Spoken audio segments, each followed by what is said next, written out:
Hi everyone, welcome to chemistry tactics. तो हमने last classes जो की थी वो एरोमेटिसिटी चैप्टर की थी और पूरा कंप्लीट हो चुका है चैप्टर। आप जाकर देख सकते हो, उसका लिंक आपको डिस्क्रिप्शन में मिल जाएगा।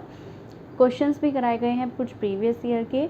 अब हमने स्टार्ट किया था solid state chapter. Solid state का फर्स्ट पार्ट हम कंप्लीट कर चुके थे। एक बार उसका क्विक रिवीजन कर लेते हैं कि हमने उसमें क्या क्या पढ़ा था। तो सबसे पहले हमने उसमें जो बात की थी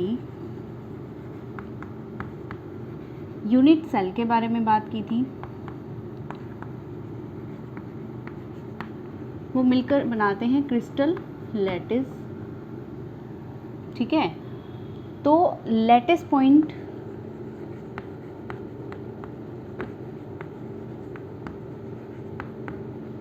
इस तरीके से सबसे पहले होते हैं लैटिस पॉइंट। सबसे छोटा पार्ट तो लैटिस पॉइंट है। ठीक है, पार्टिकल्स जो हमारे यूनिट सेल बनाते हैं, ये हमने पढ़ा था कि लैटिस पॉइंट से हमारी यूनिट सेल बनती है और यूनिट सेल के ही रिपीटिशन से, बार बार उनके जो अरेंजमेंट से, रिपीटेड अरेंजमेंट से बनते हैं क्रिस्टल लैटिस या स्पेस लैटिस या ओनली लैटिस। तो हमने ये चीज़ें कंसिडर की थी। उसके बाद हमने पढ़ी थी इनकी क्लासिफिकेशन ऑफ यूनिट सेल। जो यूनिट सेल होती है वो कैसे क्लासिफाई कर सकते हैं, हमने उसके दो पार्ट पढ़े थे। फर्स्ट जो था on the basis of,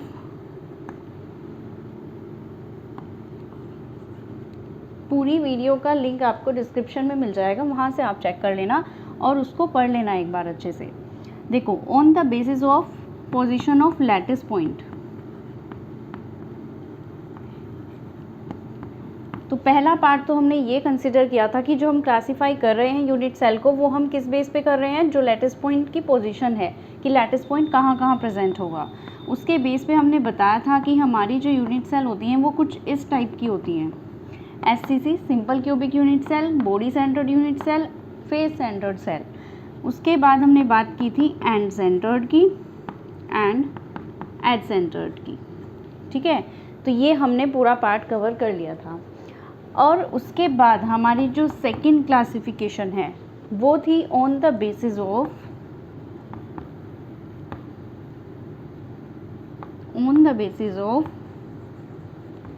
edge length and angle, interfacial angle. इस बेस पे हम सेकंड क्लासिफिकेशन करने वाले थे, जो अभी हमने स्टार्ट नहीं किया था। तो ये वाला पार्ट हम कंसीडर कर चुके थे।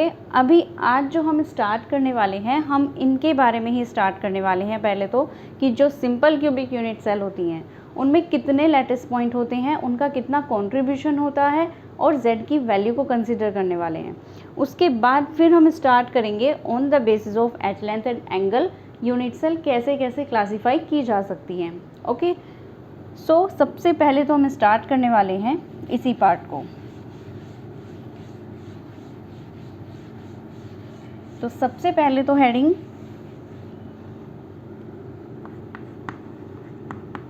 टोटल लैटिस पॉइंट,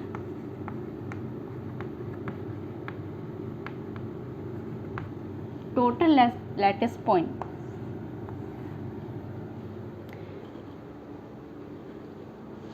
यानी कि टोटल लैटिस पॉइंट कितने होते हैं हमारी SCC में, सिंपल क्यूबिक में, बॉडी सेंटर्ड में, एज में, एंड सेंटर्ड में, एंड जो भी हम पढ़ने वाले हैं यूनिट सेल।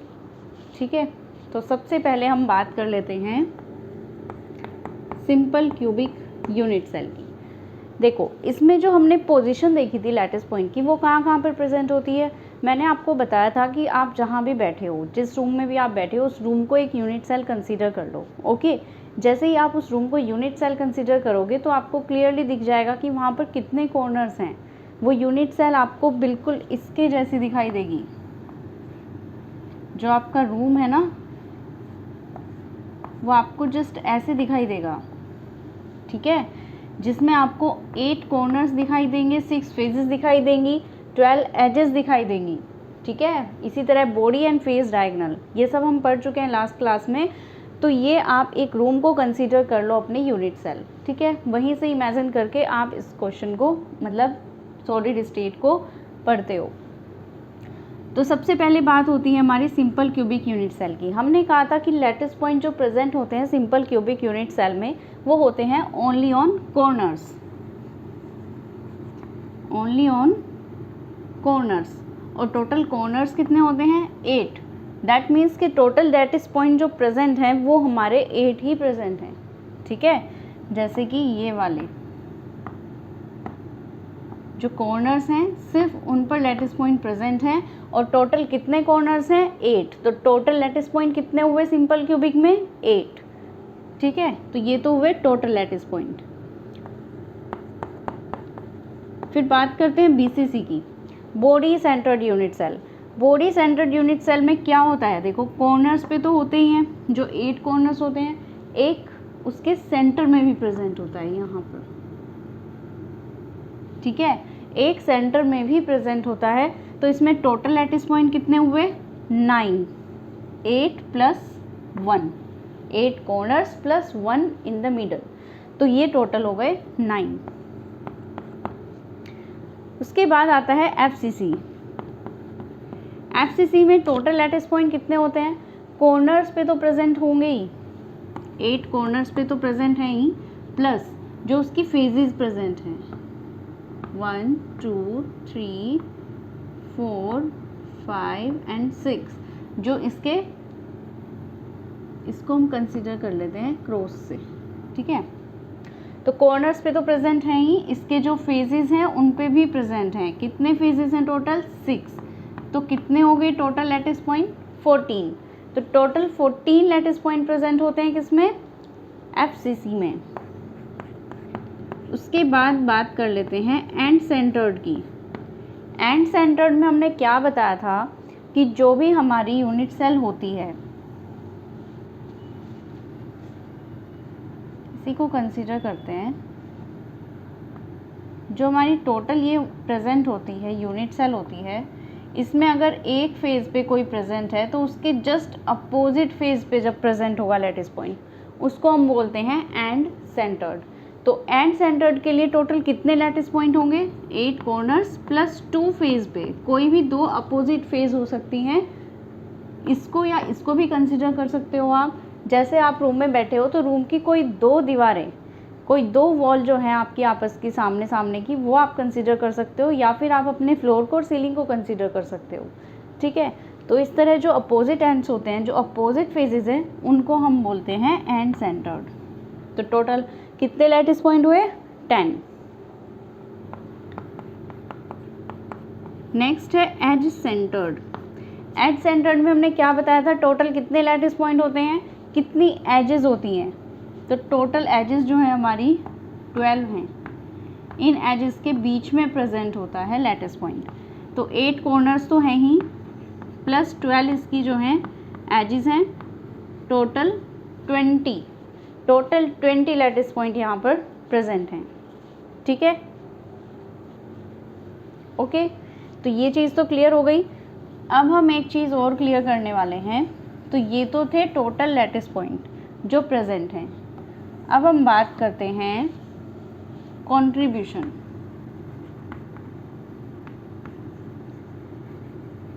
बात कर लेते हैं कंट्रीब्यूशन की। कंट्रीब्यूशन से मतलब है कि वो कितना कंट्रीब्यूट कर रहे हैं। ठीक है, कितना कंट्रीब्यूशन कर रहे हैं। और ये कंट्रीब्यूशन हम क्यों निकाल रहे हैं? क्योंकि हमें बतानी है z की वैल्यू, जो हम आगे पढ़ने वाले हैं अभी।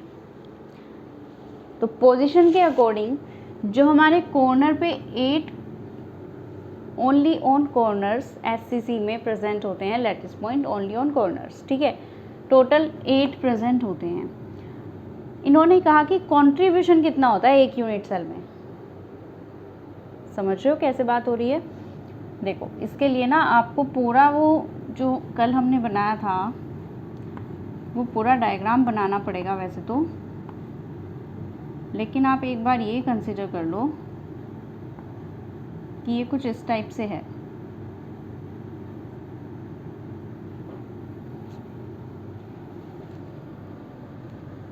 देखो, जैसे ये एक यूनिट सेल है, ठीक है, इसका एक कॉर्नर जो है, ये वाला कॉर्नर, ये पकड़ लो। ठीक है, अब आप ना इसके बराबर में देखो कि कितने कितना कंट्रीब्यूशन कर रहा है, कितना पार्ट उसका इस रूम में आ रहा है। मान लो कि आपके रूम का एक कॉर्नर है, ठीक है, आपके रूम का जो वो एक कॉर्नर है, तो उस कॉर्नर पे एक लैटिस पॉइंट को मान लो वो सर्कल शेप का है ऐसे, ठीक है, एक लैटिस पॉइंट जो है इस शेप का है, तो उस कॉर्नर पे आपके रूम वाले कॉर्नर पे कितना पार्ट कंसिडर हो रहा है। अगर आप ये कंसिडर करो कि आपके रूम के बराबर में भी सेम ऐसा ही रूम है, आपके उस रूम के ऊपर भी, नीचे भी, दाएं बाएं हर जगह एक ना एक ऐसा रूम प्रेजेंट है, तो कैसे बताओगे इसको? थोड़ा सा इमेजिन करना पड़ेगा। देखो आपको, अगर मैं देखूं कि इस कॉर्नर की बात कर रहे हैं, तो एक रूम तो मतलब एक वाला पार्ट तो ये वाला है ही, एक इसके पीछे वाला पार्ट भी है जो ये वाला पार्ट होगा, एक इसके बराबर वाला पार्ट भी होगा, एक इसका ये वाला पार्ट प्रेजेंट होगा। तो 4 पार्ट तो इसके यहाँ पर कंसीडर हो रहे हैं। अब 4 ही इसके ऊपर भी तो हैं, जैसे ये इसके ऊपर भी तो होगा, तो इसके लिए ना मुझे पहले पूरा कंसीडर करना पड़ेगा। देखो ये टोटल लैटिस पॉइंट वाला पार्ट तो हम हटा देते हैं, आपको कन्फ्यूज़न हो रहा है काफ़ी, तो इस कन्फ्यूज़न को दूर करने के लिए हम बनाते हैं अपना पूरा एक क्रिस्टल लैटिस, ठीक है, जो हमने कल बनाया था एक बड़ा सा क्रिस्टल लैटिस, वो हम दोबारा ड्रॉ करते हैं, इससे क्लियर होगी चीज़ें।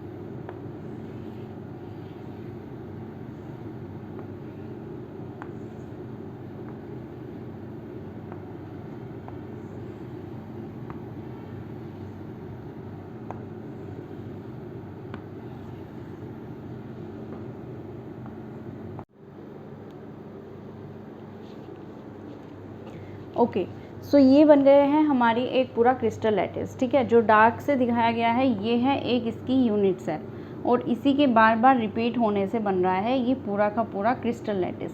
तो अब हम बात करते हैं कि जो ये एक लैटिस पॉइंट है जो कॉर्नर पे प्रेजेंट है, जो इस कॉर्नर पे लैटिस पॉइंट प्रेजेंट है, इसकी बात करते हैं कि ये कितना कंट्रीब्यूट कर रहा है इस वाली यूनिट सेल में जो डार्क से दिखाई गई है, ठीक है, यानी इसका कितना पार्ट इसमें आ रहा है वो हमें बताना है।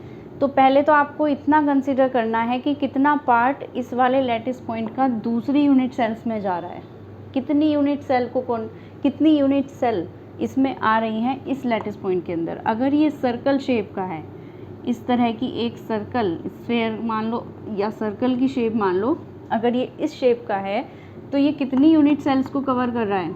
एक तो ये वाली यूनिट सेल को कवर कर रहा है, ठीक है, एक इसके पीछे वाली जो है उसको कवर कर रहा है, ठीक है, एक ये वाली, एक तो ये है ही, एक इसके पीछे ये वाली यूनिट सेल है इसको कवर कर रहा है, एक इस वाली को भी तो कवर कर रहा है जो ये वाली यूनिट सेल है, और एक इसके पीछे है जो ये इसको भी कवर कर रहा है, ठीक है। 4 तो ये वाली हो गई जिनको इसने कवर किया है। अब इसी तरीके से ऊपर की भी तो 4 हैं, जैसे नीचे की 4 हैं ऐसे ही ऊपर वालियों को भी तो कवर कर रहा है ये, क्योंकि इसके ऊपर भी तो है ना ये लैटिस पॉइंट पूरा। तो ये तो सिर्फ नीचे नीचे का पार्ट है।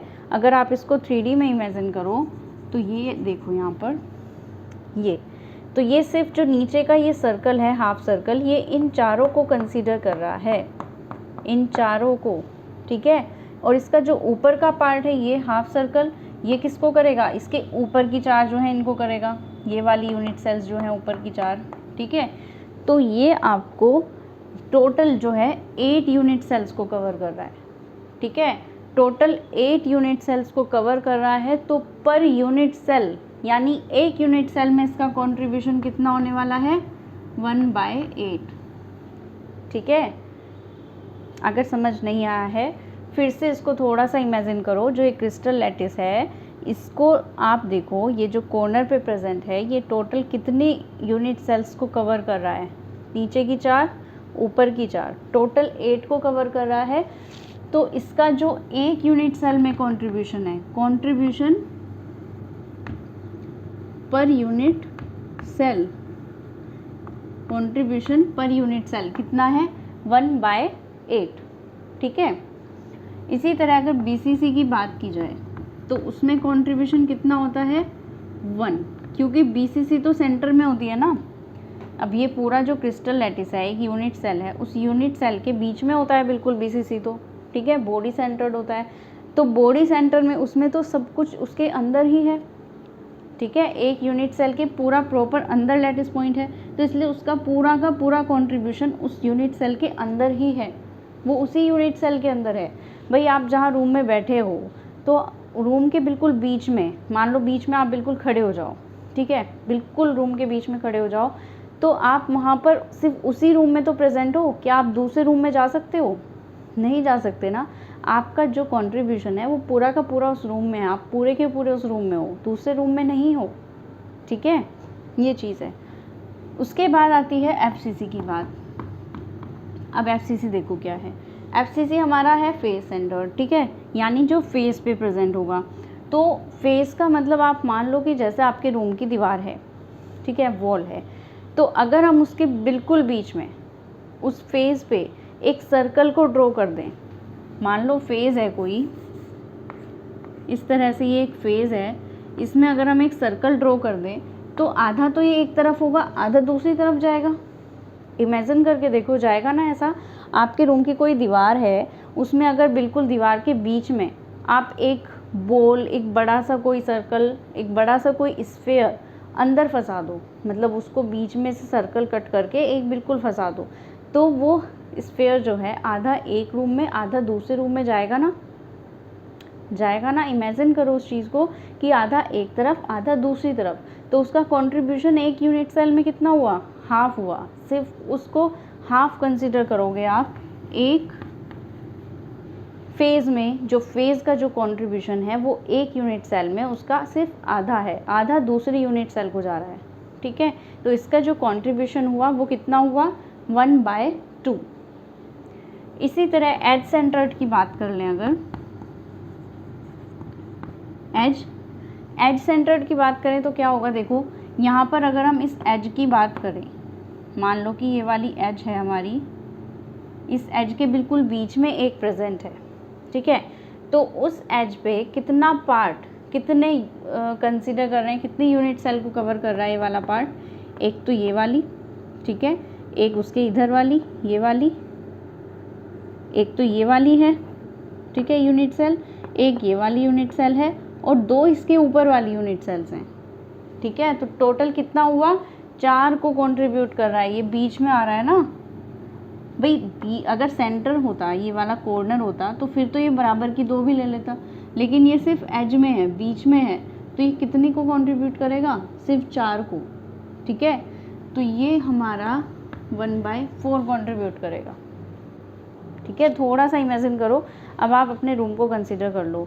रूम की जो आपकी एक एज है, मतलब एक कॉर्नर से दूसरे कॉर्नर वाली जो एक बीच में लाइन जा रही है वो एज है, उस एज पे अगर आप वही स्फेयर डालो तो वो स्फेयर कितने पार्ट्स को कवर करेगा, कितने रूम्स को कवर करेगा, वो ध्यान से देखो। वो एक तो इस वाले को करेगा जिसमें आप हो, एक उसके बराबर वाले को करेगा, फिर एक जिसमें आप हो उसके ऊपर वाले को, और एक फिर उसके ऊपर वाले को बराबर में, तो 4 को करेगा ना। तो 4 रूम में डिवाइड होगा वो स्फेयर, इस वजह से उसका जो कंट्रीब्यूशन है वो 1/4 होगा, ठीक है। तो ये चीज़ थी आपके कंट्रीब्यूशन की। अच्छा, एज के अलावा और क्या रह गया? And centre. एंड सेंटर देखो फेस की तरह ही होता है, तो उसका तो कंट्रीब्यूशन 1/2 ही होगा, क्योंकि उसमें भी फेस पे ही प्रेजेंट होते हैं, ठीक है। तो ये चीज़ थी। तो अब यहाँ से आपको कंट्रीब्यूशन तो समझ में आ गया, ठीक है। टोटल लैटिस पॉइंट भी आपको पता चल गए थे कितने कितने होते हैं। अब ये दोनों चीज़ें हमने क्यों निकाली हैं वो ध्यान से देखो, क्योंकि वही इम्पोर्टेंट चीज़ है और वही एग्ज़ाम में आपके कई सारे क्वेश्चंस में आपको करनी है।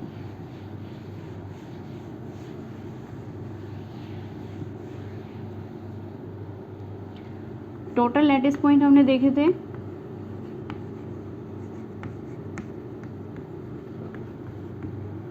अब हम देखने वाले हैं total lattice point per unit cell. देखो ये तो हमने देख लिया था कि जो लैटिस पॉइंट होते हैं वो कितने होते हैं, जैसे कॉर्नर्स हैं उस पर 8 हो गए, पर यूनिट सेल कितना कंट्रीब्यूशन करते हैं वो हमें देखना होता है। पर यूनिट सेल कितना कंट्रीब्यूशन करते हैं, तो जो total lattice point per unit cell होते हैं उनको हम कैपिटल Z से रिप्रेजेंट करते हैं, ठीक है। अब इसका एक फॉर्मूला होता है जो total lattice point per unit cell हमें निकालने होते हैं z, उसकी वैल्यू, उसका जो फॉर्मूला होता है वो क्या होता है,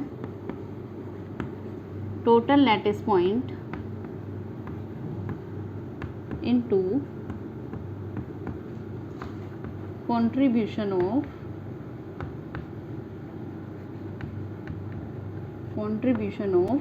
lattice points in that cell, in that unit cell. ठीक है, total lattice point into contribution of lattice point in lattice point per unit cell कह लो, पर यूनिट सेल कितना कंट्रीब्यूशन होता है, contribution of lattice point per unit cell. तो अब अगर हम SCC की बात करें और उसमें Z की वैल्यू निकालें तो क्या आएगी, देखो टोटल लैटिस पॉइंट तो 8 थे, उसमें हमने देखे थे कंट्रीब्यूशन कितना कर रहे थे वो एक यूनिट सेल में, हमने बताया था कि वो 8 यूनिट सेल से कनेक्टेड है, तो वो कितना कंट्रीब्यूशन करेगी 1/8 का, तो 8 × 1/8 क्या आंसर आएगा 1। ठीक है, तो यहाँ पर जो Z की वैल्यू आने वाली है वो है 1 फॉर SCC। ठीक है, ये इम्पोर्टेंट चीज़ पढ़ रहे हो आप फिलहाल, इम्पोर्टेंट टिक करो, और इम्पोर्टेंट है, बहुत ज़्यादा इम्पोर्टेंट है क्योंकि एग्ज़ाम में Z की वैल्यू आती है।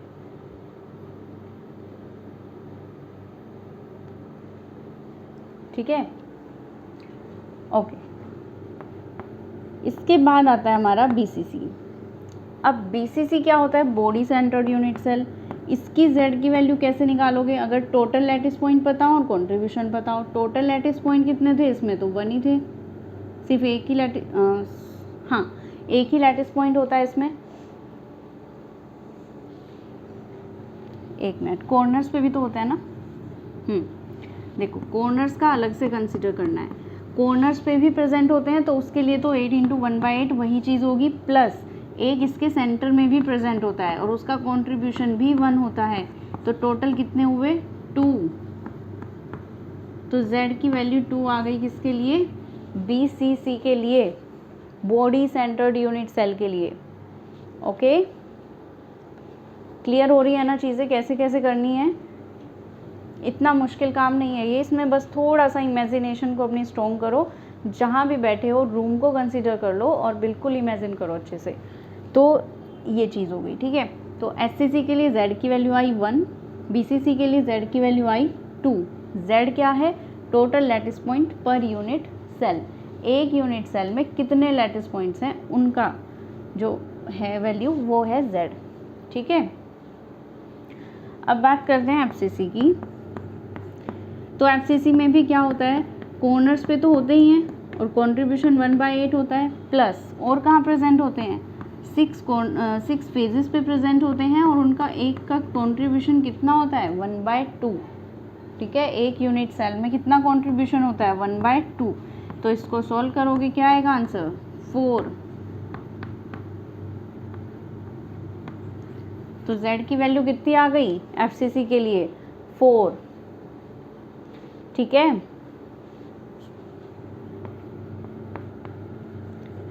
एंड सेंटर्ड 8 वाली वैल्यू तो सेम रहने ही वाली है, प्लस एंड सेंटर्ड मतलब जो अपोजिट फेजेस पे थे, तो टोटल कितने फेज हैं 2, जिनमें 2 फेज में प्रेजेंट है, और फेज का कंट्रीब्यूशन कितना होता है 1/2, कैंसिल आउट, आंसर आएगा 2, यानी इसके लिए भी Z की वैल्यू कितनी आई 2। जैसे BCC के लिए 2 थी, ऐसे ही एंड सेंटर्ड के लिए भी वैल्यू आई है 2। उसके बाद आता है as centred.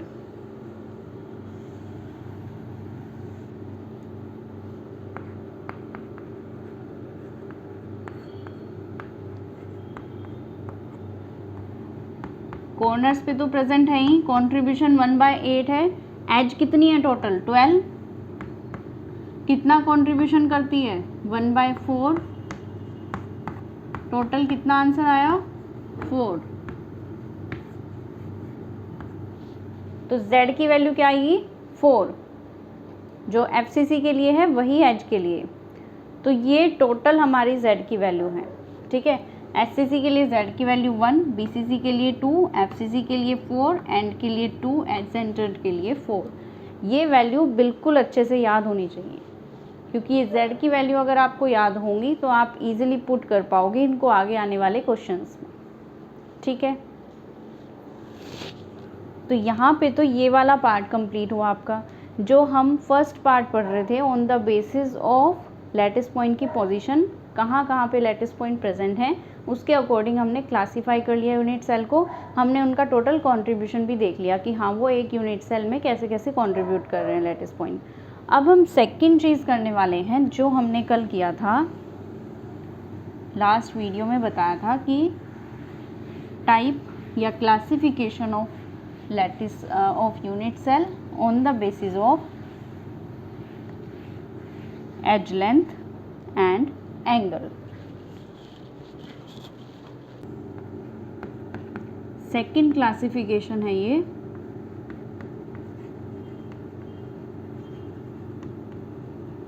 Classification on the basis of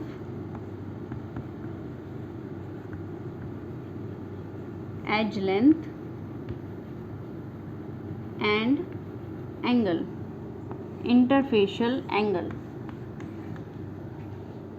ठीक है, इसमें एक टेबल बनानी पड़ेगी आपको, और जैसे वो टेबल बन रही है ना, बिल्कुल ऐसे ही लर्न करनी है, क्योंकि उसकी एक टेक्निक मैं आपको बताऊंगी याद करने की कि आप उसको कैसे याद रखोगे। बिल्कुल लाइन से ही याद होनी चाहिए वो। एक तरफ लिखो क्रिस्टल सिस्टम, फिर लिखो एज लेंथ, एज लेंथ कह लो या फिर एक्सियल लेंथ कह लो, और फिर लिखो इंटरफेशियल एंगल।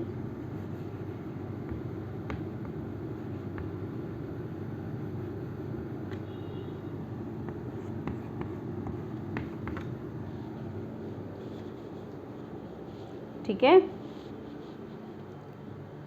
बिल्कुल लाइन से याद करनी है, ये चीज़ बिल्कुल ध्यान रखना।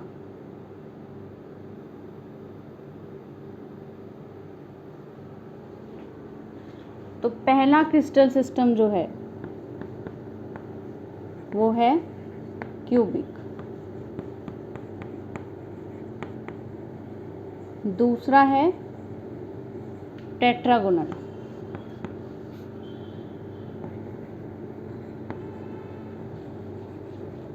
फिर है ऑर्थोरोम्बिक,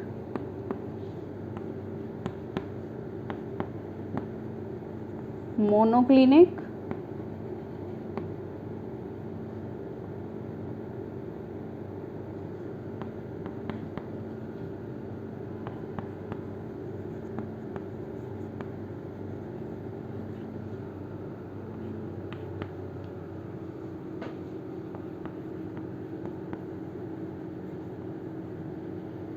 हेक्सागोनल, एंड लास्ट है रोम्बोहेड्रल।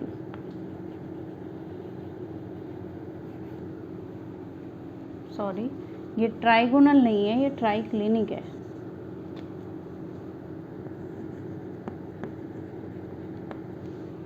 ठीक है, cubic, tetragonal, orthorhombic, monoclinic, triclinic, hexagonal and rhombohedral.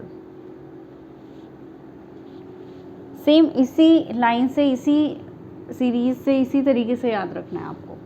ठीक है, अब देखो एज लेंथ की बात करते हैं। पहले वाले में तो जितनी भी एज की लेंथ है वो सारी इक्वल होंगी। ठीक है, अब ये ए बी सी कहाँ से आया? अच्छा, ए बी सी ये अलग अलग कौन सी एज लेंथ की बात हो रही है?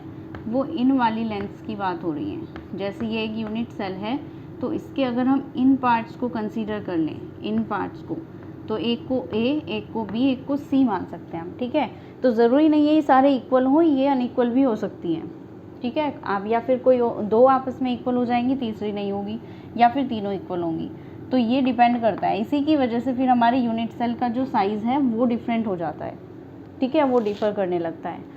तो क्यूबिक के केस में तो ये सब इक्वल ही हैं। ठीक है। तो ये तो सिंपल क्यूबिक हो गया, जैसे एक क्यूब होता है सिंपल क्यूबिक वाला हो गया। टेट्रागोनल में क्या होता है, ए तो बी के इक्वल होती है बट सी के इक्वल नहीं होती। यानी अब हम इसमें ये कंसीडर नहीं कर सकते कौन सी ए है, कौन सी बी है, कौन सी सी है।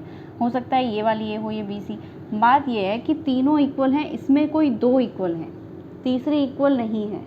ठीक है। फिर ऑर्थोरोम्बिक में अगर हम बात करें तो कोई भी इक्वल नहीं है, सारी ही अनइक्वल लेंस होंगी। ठीक है। मोनोक्लिनिक की बात करें तो उसमें भी कोई इक्वल नहीं है आपस में। ट्राइक्लिनिक की बात करें तो उसमें भी आपस में सब अनइक्वल है। हेक्सागोनल की बात करो तो फिर से ये शुरू हो गया कि ये दो तो इक्वल हैं, तीसरी इक्वल नहीं है। और फिर लास्ट वाले में रोम्बोहेड्रल में तीनों इक्वल हैं। ठीक है। तो ये लाइन से चल रहा है, पहले सारी इक्वल्स हैं, फिर दो वो इक्वल एक अनइक्वल, फिर तीनों में अनइक्वल अनइक्वल, फिर इसमें दो इक्वल एक अनइक्वल और इसमें तीनों इक्वल। ठीक है। अच्छा, अब इंटरफेशियल एंगल की बात कर लेते हैं, किन्हीं भी दो फेजेस के बीच जो एंगल है वो इंटरफेशियल एंगल, तो उसकी बात कर लेते हैं।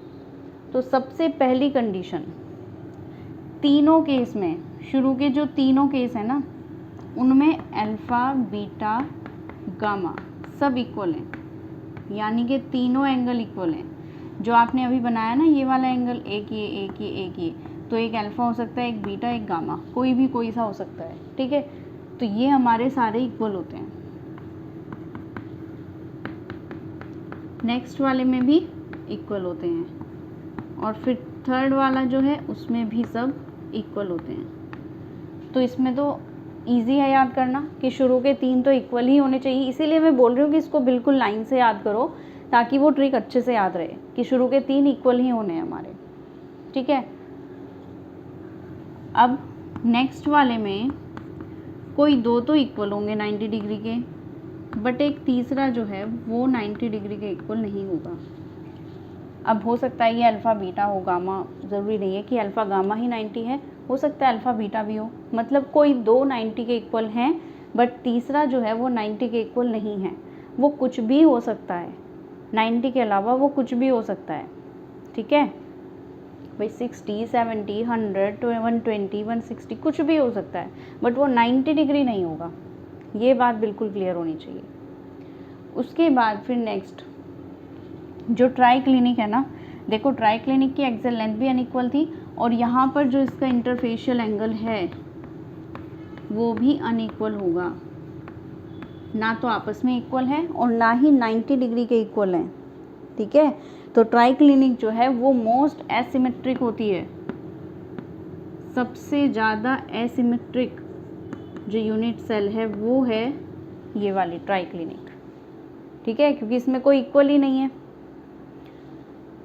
ओके, तो ठीक है। अब इसके बाद नेक्स्ट हेक्सागोनल में क्या होता है, देखो इसमें कोई दो तो इक्वल होती हैं 90 डिग्री, बट जो तीसरी है वो 90 डिग्री के इक्वल तो नहीं होती, पर हाँ ये ज़रूर फिक्स है कि वो 120 डिग्री होती है।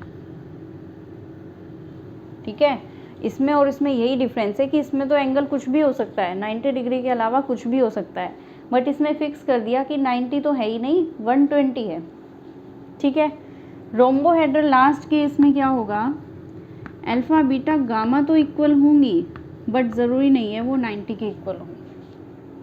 अगर एक 60 है तो फिर तीनों ही 60 होंगी, पर ज़रूरी नहीं कि वो 90 हों, मतलब वो 90 होंगी ही नहीं, इसके अलावा 90 के कुछ भी हो सकती हैं, आपस में इक्वल होंगी बस। ठीक है, हो गया ये सब, इसको नोट कर लो अच्छे से।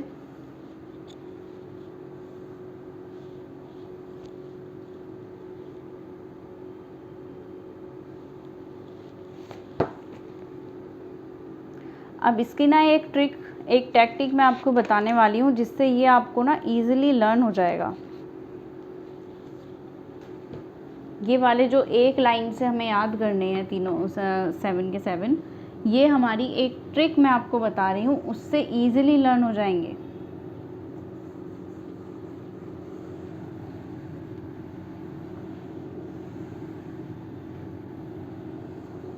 आप चाहो तो अपनी कुछ ट्रिक लगा सकते हो,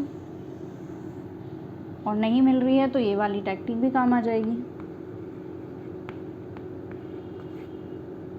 देखो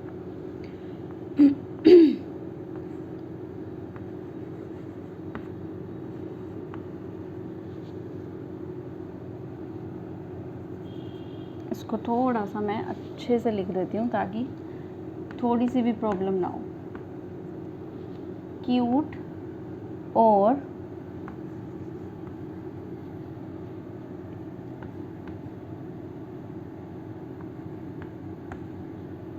और मोटी सी हीरोइन। बहुत अजीब लग रहा है देखने में कि ये क्या ट्रिक है, ये क्या टेक्निक बता दी मैम, ये कैसे होगा, पर ये लाइन बहुत इजी है। क्यूट और मोटी सी हीरोइन, एक बार आपने ये वाली लाइन अगर याद रख ली तो आप बिल्कुल इजीली उसी लाइन से बिल्कुल इनको याद रख लोगे यूनिट सेल को, ठीक है। क्यूट और मोटी सी हीरोइन।